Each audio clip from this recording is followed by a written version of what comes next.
في البداية نرحب بجميع الشعوب وجميع النساء ونبارك هذا اليوم على كافة نساء العالم.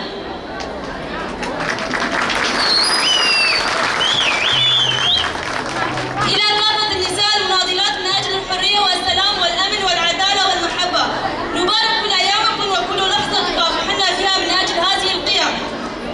شعارنا قائم: نحن هنا وهنا الحرية، نحن هنا وهنا